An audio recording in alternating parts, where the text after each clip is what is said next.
todos y todas, bienvenidos una vez más a un nuevo capítulo de The Future of Talent.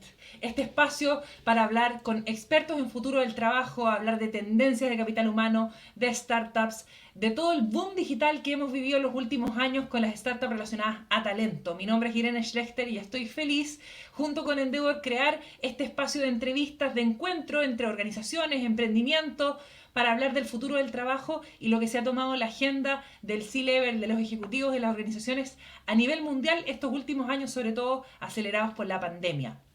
Y hoy día, para conversar de tendencias, tenemos tres invitados espectaculares que a los tres les tengo un cariño enorme, que son expertos en sus temas y vamos a conversar respecto de tendencias de capital humano.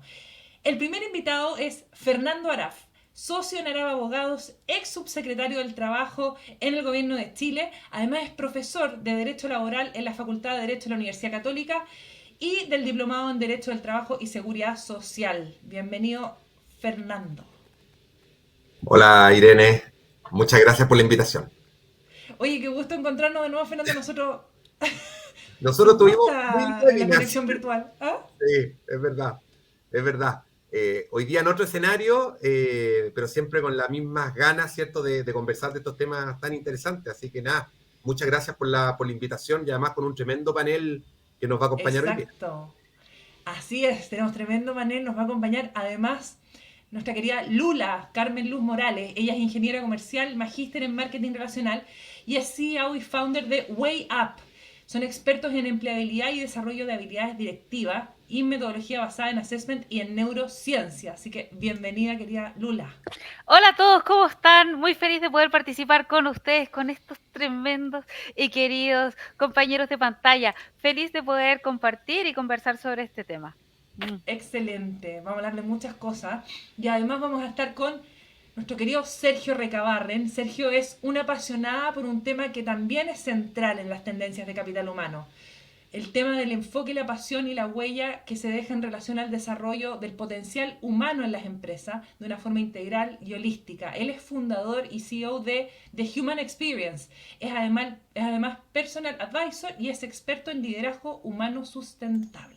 Bienvenido, Sergio, a nuestro Hola a podcast. todos, gracias Irene por la invitación, qué gusto verte siempre innovando ahí en cosas de tendencia, desde que te conozco años atrás, siempre en la punta de la cresta de la ola, llevándola bien. Me gusta la Sí, cosa. Sí, me Feliz de gusta, sí, acompañarte me y gusta. y con la Lula, más gran amiga, y Fernando, qué bueno tener esta conversación, entre amigos. Es que es verdad, porque además la Lula decía algo backstage que era, al final es como que trabajamos todos juntos, independientemente de que estamos en distintas empresas, es trabajar juntos en temas de capital humano y liderazgo y gestión de personas. Así que, Así es. increíble. Bueno, abramos la conversación. Lula, que ha estado metida y involucrada y experta en temas del futuro del trabajo y empleabilidad. Lula, sin duda han sido años transformacionales, de cambios importantes con la pandemia para las organizaciones y para nosotros como colaboradores o como personas que integran equipo. Cuéntanos sobre el concepto de empleabilidad del futuro. ¿De qué se trata?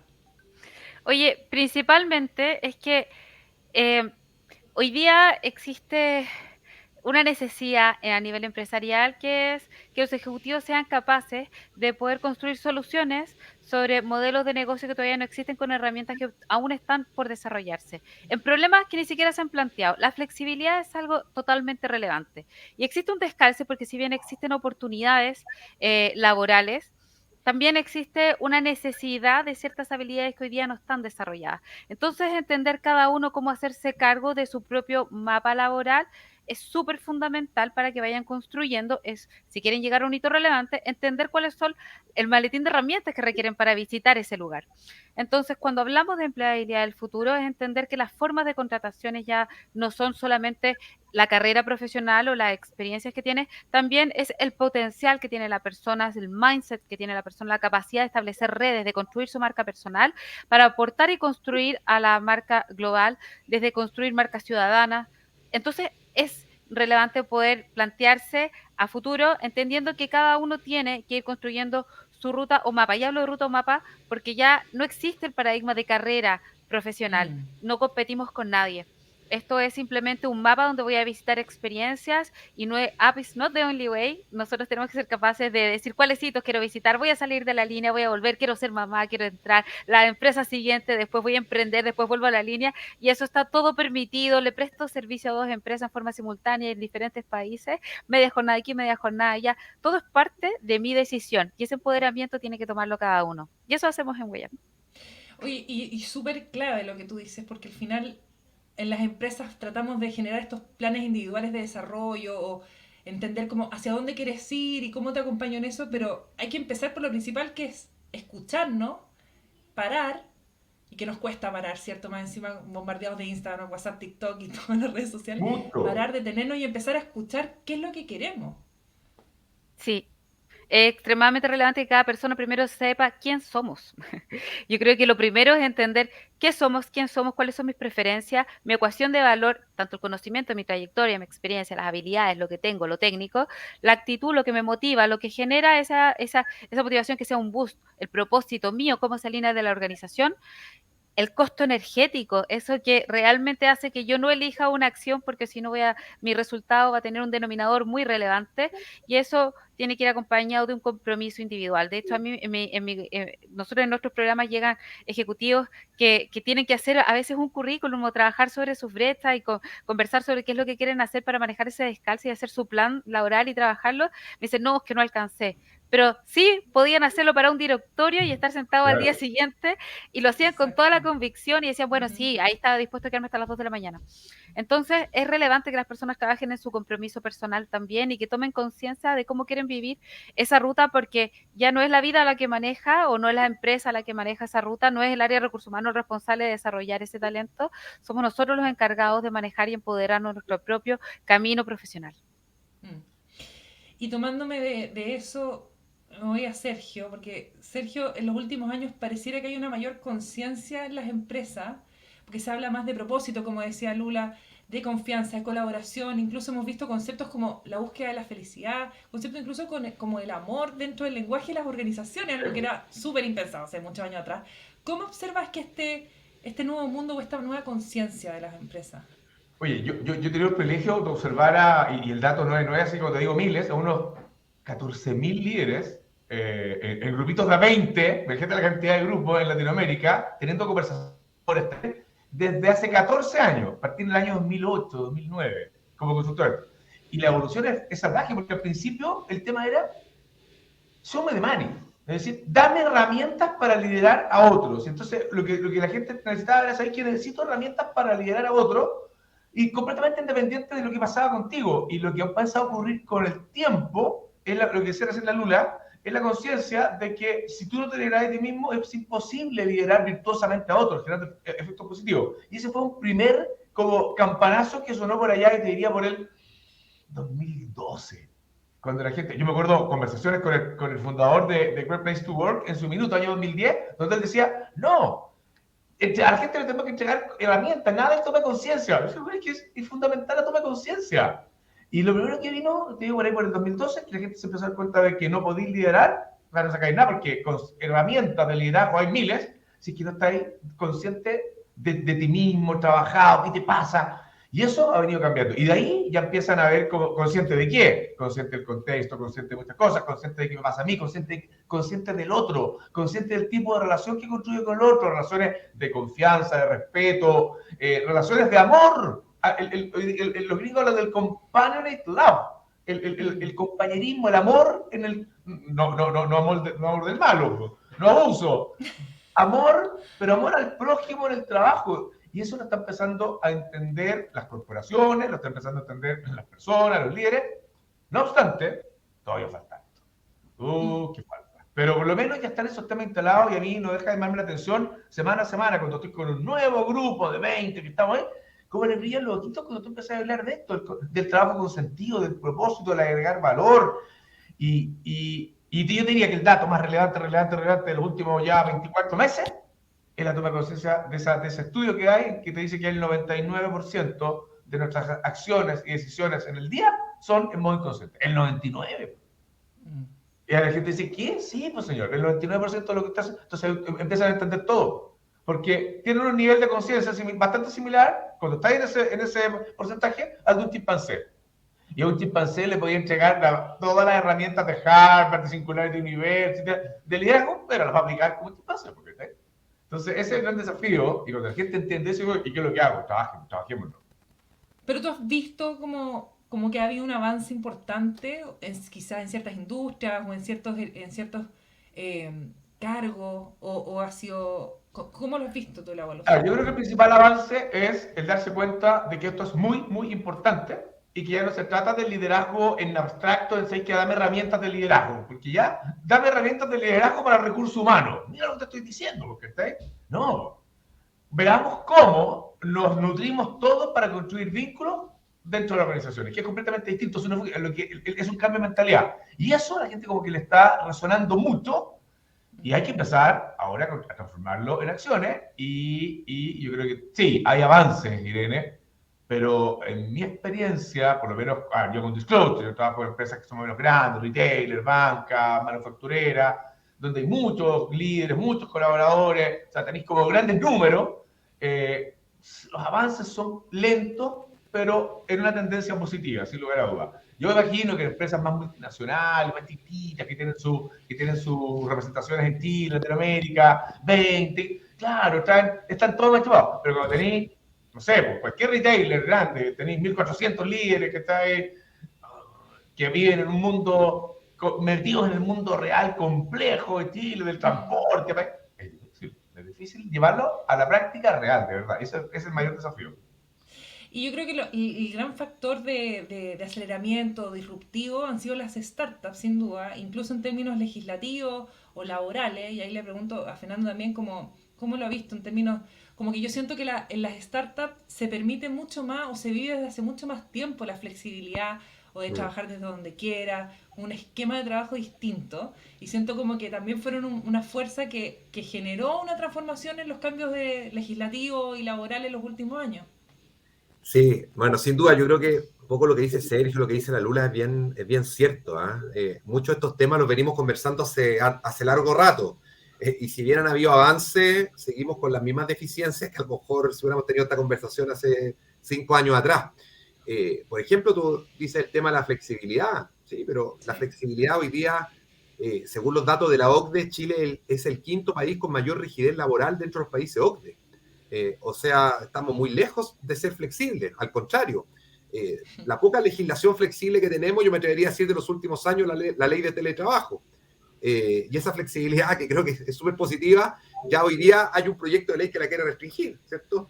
El proyecto 40 horas, ¿cierto? Yo siempre digo es como el caballito de Troya, porque estamos todos de acuerdo en la reducción de jornada, en avanzar en conciliar trabajo y familia, pero el proyecto 40 horas dentro de la letra chica está la prohibición de trabajar del teletrabajo sin horario, salvo los cargos gerentes o subgerentes. Con eso mata el teletrabajo, o sea, rigidizas algo que había avanzado en flexibilidad. Y efectivamente, las startups habían venido ya hace mucho rato liderando estos temas, y en Chile el gran cambio, yo creo, y dentro de lo negativo que a lo mejor puede haber sido algo positivo, fue el estallido social, porque el estallido social permitió y obligó a que las personas teletrabajaran. Ustedes se recordarán que cierto hubo sectores del país donde no se podía ir a trabajar, ¿cierto? Especialmente en las zonas más céntricas de las principales ciudades. Y ahí ya se empezó con el teletrabajo, que no estaba regulado legalmente, pero se permitió aceptar. Y luego vino ya la ley que entró en vigencia el 1 de abril de 2020 y coincidió además con la pandemia. Entonces, sí, es una deuda que tenemos, el tema de la flexibilidad, y esto está asociado también obviamente a la productividad. No somos flexibles, y al no ser flexibles, eso impacta en que no somos productivos. Así como somos el 5º país más rígido laboralmente de la OCDE, somos el 2º país menos productivo de la OCDE. O sea, estas cosas van de la mano, no es casualidad. Y ahí sin duda hay un tremendo desafío. Y dentro de Latinoamérica, ¿te acuerdas si hay algún país que tenga estos dos factores bien? En productividad, el único que está peor que nosotros es México, que es menos productivo que nosotros, todo el resto nos supera. Y dentro de la rigidez laboral, me atrevería a decir que somos de los más rígidos en Latinoamérica. Por lo demás somos el 5º más rígido dentro de la OCDE. Puede que haya otro país de Latinoamérica que nos anteceda, pero es una mala mezcla. Luego tú tienes una rigidez laboral, llamar es poco productivo, entra a un círculo vicioso. Y esta es la discusión eterna, que primero es como el huevo o la gallina. voy a ser más productivo si tengo mayor flexibilidad, o una vez que alcance mayor flexibilidad laboral, recién avanzo en mejor productividad. Y es parte de la discusión. Yo creo que son cosas que van un poquito en paralelo, pero que son dos desafíos tremendos que tiene Chile, y esto lo cruzamos claramente con el tema de la capacitación, de la reconversión, donde tenemos una tremenda deuda. Y con el cambio de términos mentalidad. Dale. Sí. Pero el cambio de mentalidad, porque en gran sí, medida porque esto de que sancionemos el teletrabajo, la flexibilidad, tiene que ver con falta de confianza. Yo con las profesoras que converso me dicen, es que no confío, o yo siento que no confían en mí. Cuando se nos vino al teletrabajo a partir del COVID, era tremendo, porque la gente decía, más que mal antes yo sentía que el jefe me estaba mirando, y aunque no hiciera nada, el jefe estaba tranquilo y yo también. Pero ahora como no me está mirando, me siento falta, me lo decía mucha gente, relájate, se sentían culpables. Y tú sabes, Sergio, que hubo varias encuestas esto el año 2020, cuando entró en vigencia la ley de teletrabajo, no sé si se habrán hecho después, respecto de la productividad. Encuestas que se hacían a las empresas, no a los trabajadores, porque yo, trabajador, puedo decir, sí, soy más productivo, o trabajo el doble, etc. Y las empresas, en su gran mayoría, señalaban que los trabajadores en teletrabajo estaban siendo igual o más productivos que lo que eran presencialmente. Por lo tanto, también ayudó a derribar ese mito. Y esto tiene como base este problema y muchos problemas laborales, la falta de confianza y la falta de diálogo social al interior de las organizaciones. Los empleadores no confían en los trabajadores, y los trabajadores por regla general no confían en las empresas. Y si no hay esa confianza, es difícil avanzar. Y la claridad también de las expectativas en el rol y de lo que se espera de las personas. Yo creo como que falta también ahí más conversación de cómo me vas a medir, porque ahí yo puedo saber cómo distribuyo mi tiempo, ¿cierto? Y hablando de eso y de las nuevas habilidades que se requieren para el futuro, Lula, cuéntanos sobre Way Up y cuáles son esas habilidades nuevas que se requieren para el futuro, desde tu visión.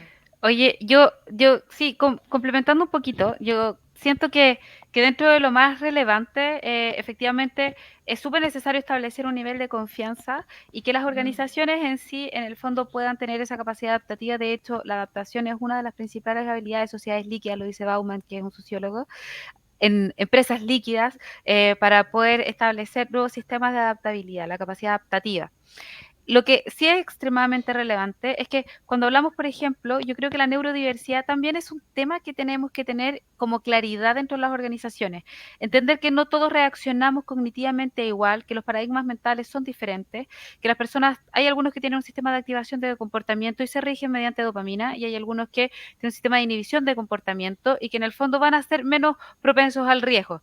Entonces, en esa diversidad van a chocar los perfiles, no somos todos iguales. Cuando hablamos de diversidad, y esto sí me encanta ponerlo dentro de la mesa, no solamente orientación, preferencia sexual, religión, sistema político, también estamos hablando de la diferencia de perfiles y no le pidamos a todos nuestros líderes y a nuestros colaboradores que sean todos iguales, rompamos los sesgos de similaridad. Habiendo dicho esto, la primera de las habilidades que creo que es extremadamente relevante, independiente que sé que el Foro Económico Internacional dice que la digitalización, yo creo que es el autoconocimiento, es la capacidad de entender cómo sacar el mejor partido a mi ecuación de valor.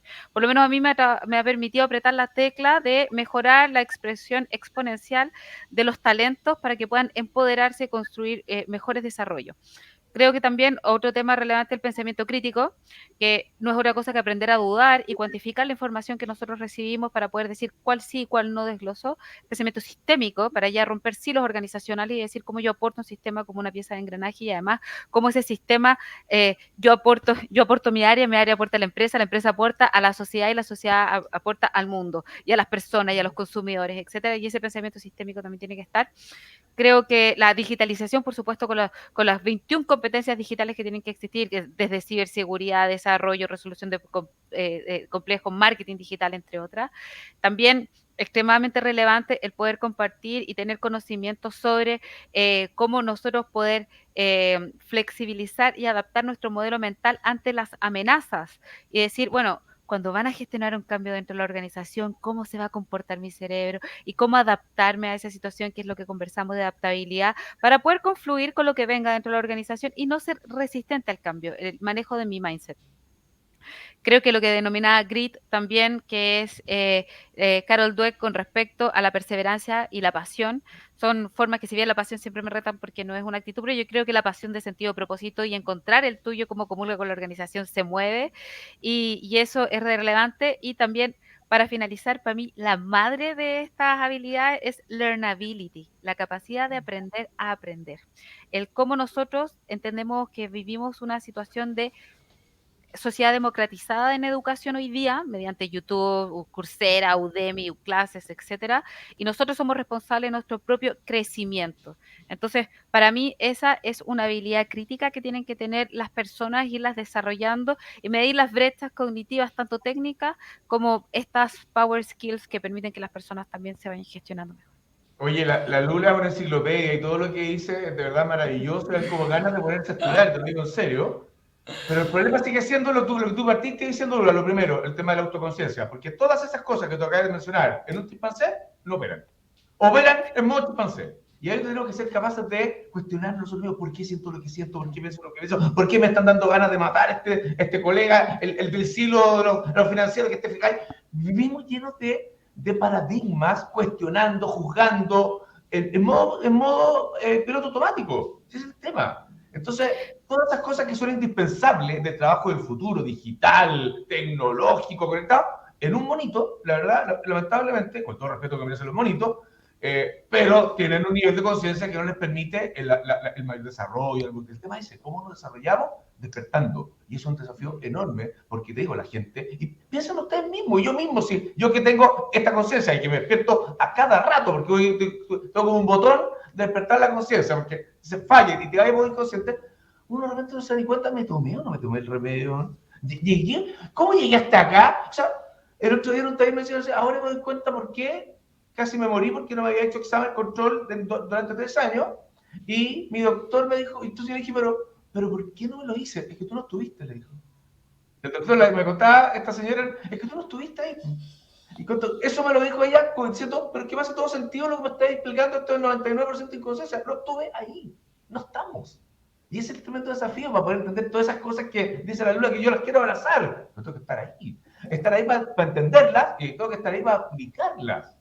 Y no es fácil, es casi un desafío. Y ahí preguntarte, porque Sergio, tú creaste o ideaste, ¿cierto? Un modelo de liderazgo humano sostenible en 2009, hace rato, que vienes hablando de liderazgo humano sostenible. ¿Estamos ahí donde tú veías que era necesario estar o qué es lo que nos falta todavía?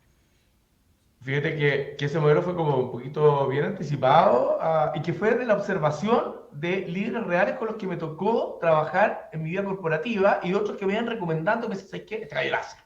Tiene súper buenos resultados de negocio, pero además crea relaciones estupendas, de confianza, desarrolla a las personas, y ahí salió Javier Arrasa, que era en ese tiempo gerente general de Disney, etcétera, etcétera, gente fantástica.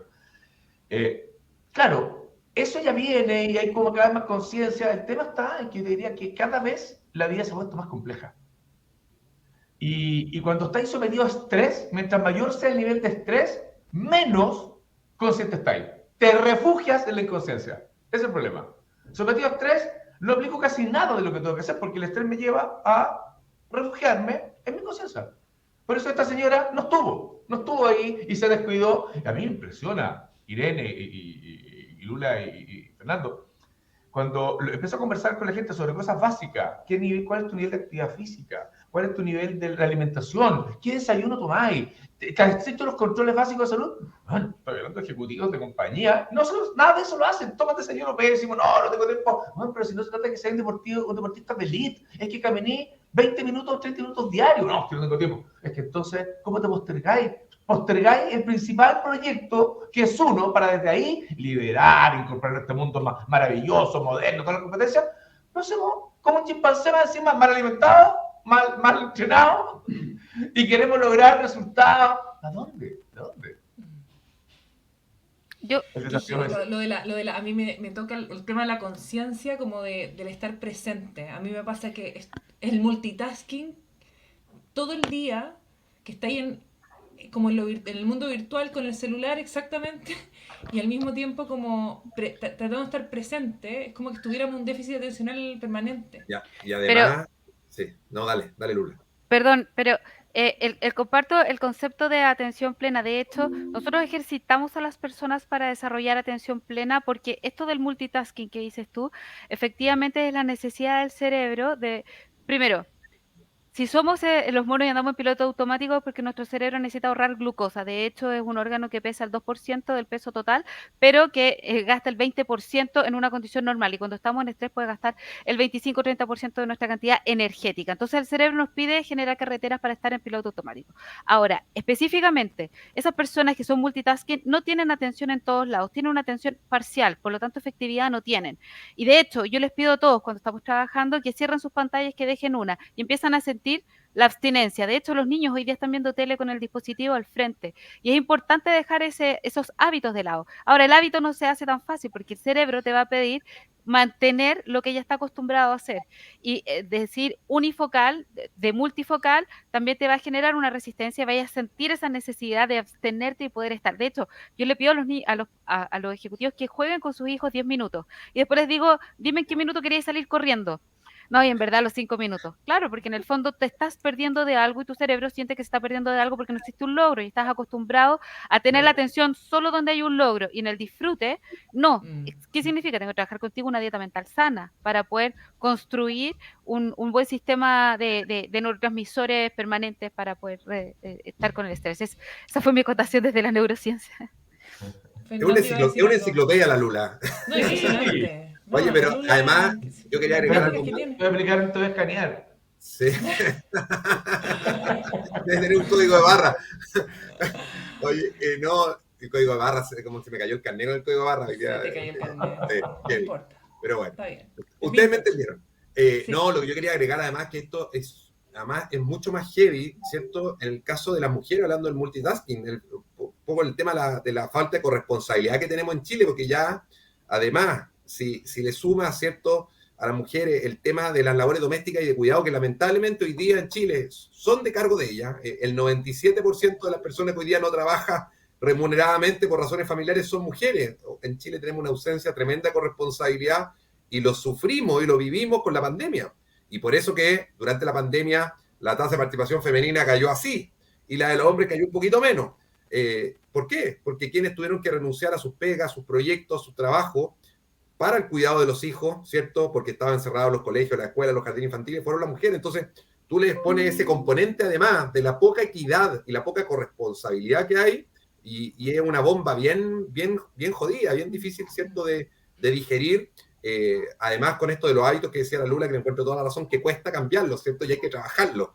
Y el inconsciente a uno lo empuja hacia donde no necesariamente es el mejor camino. Fernando, yo ahí voy a aprovecharme de tu experiencia en temas laborales. ¿Cuáles debieran ser, a tu juicio, los cambios más importantes que debiéramos ver en términos de legislación para adaptarnos a los nuevos tiempos? A ver, mira, yo creo que todo lo que apunte a capacitación es algo que nos falta mucho. En Chile llevamos muchos años hablando de capacitar, de mejorar el sistema de capacitación, de capacitar en aquellos oficios que hoy día requiere el mundo del trabajo. La automatización tiene muchas cosas buenas, pero también la automatización impone, ¿cierto?, una política pública que acompañe estos cambios, porque efectivamente los países que lo hacen bien son más los empleos que se crean que los empleos que se destruyen producto de la automatización. ¿Dónde está el desafío? En que esos empleos que se crean no son siempre ni en los mismos lugares ni para las mismas personas que los empleos que se destruyeron.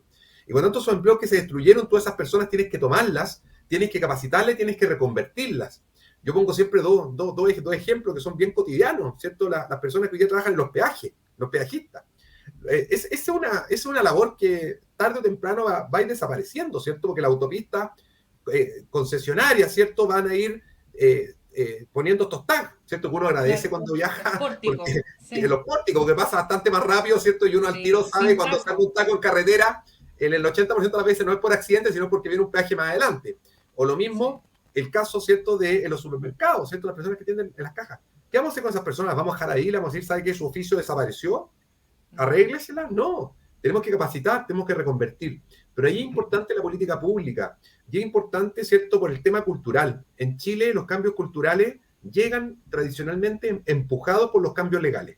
Es decir, tenemos que crear una ley que obligue, entre comillas, a determinada conducta para que esa conducta se vaya después haciendo parte de la habitualidad, ¿cierto? Yo pongo dos ejemplos típicos. La ley del tabaco. Sí, todos decían, oye, es que fumar en lugares cerrados, si la otra persona no fuma, es una falta de respeto. Pero tuvimos que tener una ley que lo prohibiera para que eso hoy día a nadie se le ocurra, ¿cierto? En un lugar cerrado ponerse a fumar si es que hay otras personas. La ley de inclusión. ¿Cuánto hemos hablado de la inclusión laboral de personas con discapacidad? Con la Irene hicimos varios webinars en su momento de estos temas. Pero tuvimos que tener una ley que obligara a las empresas para que las empresas incorporaran. Y ahora tenemos otra ley que entra en vigencia ahora el 1 de noviembre, que además no solo va a tener que tener una cuota de personas con discapacidad al interior de las organizaciones, sino que además va a tener que capacitar a los trabajadores, van a tener que tener un gestor en tema de inclusión, porque también nos dimos cuenta que no bastaba con la cuota, porque a las personas se les dejaba un poco botadas, ¿cierto? No, claro. No quiero explicar, pero en muchos casos, y no hacían proyección de carrera, entonces se le contrataba, se le dejaba ahí, y esa persona quedaba, ¿cierto?, sin herramienta. Entonces, tenemos que ir haciendo el cambio, y creo que la política pública, las leyes, ¿cierto?, y todo lo que se puede hacer, creo que es súper importante para ir haciendo el cambio cultural. Wow, un montón de temas, liderazgo, nuevas habilidades, marcos legislativos modernos que impulsen cambio. Hay muchas cosas. ¿Qué mensaje les gustaría dejar a cada uno de ustedes antes de despedirnos? A las organizaciones por mi parte, y a quienes nos están escuchando. Sí, y por mi parte yo visualizo ya este cambio organizacional donde existen las organizaciones duales. Una pata está 100% en el BAU, Business as Usual, rentabilidad, margen, EBITDA y ese foco, y por otro lado están generando formas de exploración y de innovación que permitan ir asegurando la sustentabilidad. Y esas formas de organizaciones duales donde requieren nuevas estructuras y nuevas formas de conectarnos están dadas porque los consumidores están generando también nuevos comportamientos y están siendo cada vez más exigentes. Por lo tanto, nosotros como colaboradores no podemos esperar que venga una empresa a proponernos una estructura profesional de desarrollo, sino me encantaría que después de esto vieran que el mundo en sí requiere cambios tangenciales que parten por uno, y esto viendo como evaluación sistémica, tanto la organización está cambiando, la educación, ayer me tocó dar un webinar educacional para San Sebastián, también está construyendo, pero esta brecha generacional de personas que estudiaron entre el 95 y aproximadamente el 2010, donde se les enseñó a todos que el fin último de la empresa es maximizar la rentabilidad del accionista, está totalmente obsoleto. Tenemos que renovar, conocer esta nueva herramienta, hacernos cargo de nuestros procesos de aprendizaje y ir desarrollando ese tema, porque la disrupción viene. Hoy día se habla mucho de la cuarta revolución industrial, yo ya estoy mirando la quinta, siento que está a pocos pasos ya de alcanzar la singularidad, que es cuando las máquinas ya puedan aprender. De hecho, ayer salió una noticia que efectivamente sí, habían contratado a un robot que era un CEO en China y que ya era un robot, y de hecho si ustedes se meten a Neuralink, que es de Tesla, pueden ver que él efectivamente ya pudo vaciar su memoria en un recipiente, y el gerente general CEO pudo hablar con la memoria vaciada en un recipiente. O miran Roblox, que es la realidad virtual que viven nuestros hijos, donde juegan ellos, y de repente yo veo uno que le dice al otro, oye, me pegaste, y yo, pues está acá, yo estoy mirando, no, me pegó en el juego, y claro, se siente igual de molesto, y si ustedes miran la página web de Roblox, ya no el juego solamente hablando que crea realidades virtuales, su misión es conectamos personas de una nueva forma. Entonces, ¿de aquí a cuánto tiempo? 5 años que vamos a estar trabajando en oficinas virtuales, con personalidades virtuales y con atributos que son virtuales también. Eso es metaverso. Ya está funcionando. Nuestros hijos lo tienen, mientras todos nos preguntamos qué será eso que viene. Entonces, simplemente desarróllense. Ese sería mi consejo.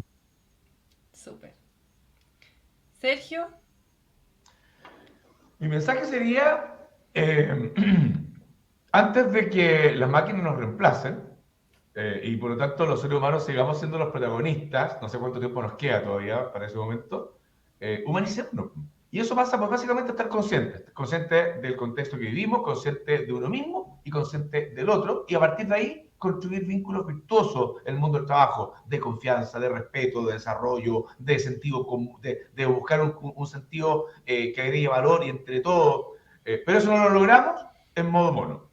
Tenemos que estar conscientes y despertarnos. Así que ese es mi gran consejo. La diferencia es enorme la que uno marca, pero implica cambio de mentalidad. Sí. Yo quiero sumar a lo que ya dijo Sergio, lo que dijo la Lula, y un poco lo que hemos conversado. Yo creo que tenemos un tremendo desafío en materia de diálogo social. Cuando digo diálogos sociales y generando las confianzas ¿cierto? Al interior, no solo en el mundo del trabajo, hoy día estamos hablando del mundo del trabajo, pero en Chile tenemos una crisis de confianza que excede el mundo laboral, ¿cierto? Y no le pidamos que el mundo laboral solucione los problemas que tenemos como sociedad, pero al menos creo que desde el mundo laboral tenemos que avanzar, porque si uno ve, gran parte de los problemas que hoy día existen en el mundo del trabajo se solucionaría si las partes confiaran la una en la otra y se avanzara. Cuando se pregunta por qué Chile se resiste tanto a la flexibilidad laboral, es por un tema de confianza. Porque algunos leen la flexibilidad como precarización. Y cuando uno ve precarización en la flexibilidad es porque claramente no confía en lo que el otro puede hacer con mayor libertad. Y ahí tenemos una deuda. Entonces yo creo que ese es un tremendo desafío si queremos que nuestro país obviamente dé un paso superior en lo que venimos haciendo, porque la receta está, hay otros países que lo vienen haciendo bien, pero que tienen sin duda relaciones de confianza mejor que nosotros, y por eso que han avanzado más rápido también. Así es. Chile y Latinoamérica y el mundo. Ojalá que se humanice, tenga más conciencia y adopte todas estas tendencias que estamos conversando. Les agradezco a los tres, me encantó esta conversación. Qué rico encontrarnos siempre en estas temáticas que nos conectan. Oh, gracias Irene a ti por compartir y qué rico pasar este momento de conversa. La verdad es que se siente tan bien, sobre todo con amigos, personas que están todos involucrados en el mismo mundo de entregar y construir un Chile mejor, un país mejor, para un mundo mejor. Los quiero. Igual, gracias Irene por la invitación. Tremendo Gracias Irene por la Gracias. invitación, un tremendo Gracias. abrazo a todos. En nombre de Endeavor y en todos los que nos escucharon hoy día, las startups, los emprendedores y todas las personas del mundo de las organizaciones, recuerden seguirnos en nuestro canal de YouTube y de Instagram, The Future of Talent, y nos vemos muy pronto. Un abrazo. Un abrazo gigante. Cariños, besitos. Chao. Chao, chao. Besos Chao. a todos.